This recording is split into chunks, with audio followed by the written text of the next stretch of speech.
Now to some brutal criticism of Marcus Rashford from Teddy Sheringham, who has claimed the Manchester United forward does not deserve a move to Barcelona. Sheringham, who of course won the treble with United, claims the whole situation surrounding Rashford's potential departure is soul-destroying, and he's questioned the player.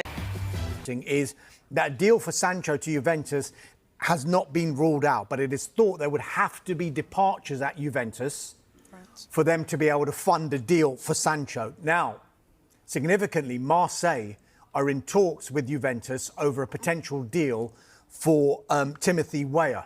Now, that could help Juventus fund a deal for Jadon Sancho. Talks between United and Juve are open, as are talks between Juve and Sancho's representatives. Trying to offload some players, but in terms of bringing a player in, Bryan Mbeumo still has not walked through that door, and we know that Manchester United are very interested. What's the latest? People keep saying, what's going on? I feel like I've asked this question more than any other this transfer window. It's becoming a little bit of a transfer summer saga, isn't it? We know that Manchester United are interested. Their second offer was rejected. They remain confident that they can get a deal over the line for Bryan Mbeumo. We're expecting to see a third bid, which would probably be a final bid for the Brentford man. Manchester United would love to get this wrapped up and sorted before they go on their pre-season tour of the USA as well, and they very much want Bryan Mbeumo to be a part of that squad that travels with Ruben Amorim.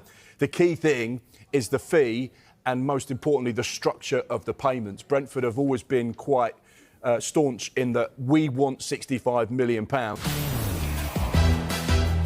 Hello, welcome back to the Transfer Show. Time now to go around the clubs. Dharmesh is Barcelona's top left-wing target as Manchester United look to offload 5 players, including Jadon Sancho, Antony, Alejandro Garnacho and Tyrell Malacia.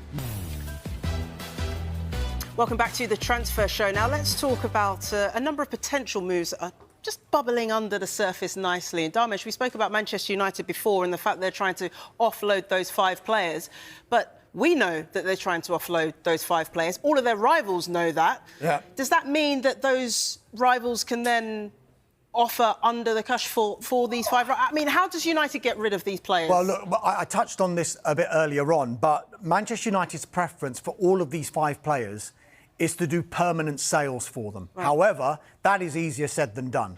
If they were to do permanent sales for all of them, you're looking at 125 to 150 million pounds that they could glean to rebuild again in this transfer window. However, the interested clubs for most of these players are also discussing not only a permanent deal, but also a loan deal as well. Now, as far as United are concerned, if it is to be loans for any of these players, they would want a permanent element attached to that, so maybe an obligation at the end of that deal. They would also want to be quite creative with their loans, and they have done this kind of thing before. If you look back to the example of Jadon Sancho, he had 2 loan spells when he's been at Manchester United, one with Borussia Dortmund and one with Chelsea. Now, the one with Borussia Dortmund, Manchester United actually made a profit on his wages in that time. People ask, how did Manchester United do that? Well, it was an incentivised wage percentage that they did. So basically, when they let him go to Borussia Dortmund, they said, we're going to pay a percentage of these wages. But depending on how well he does and how well Borussia Dortmund do, the percentage that Manchester United pay will go down, the percentage that Borussia Dortmund pay will go up. And it went up in an increasing scale, to the point that Borussia Dortmund made the Champions League final in 2024.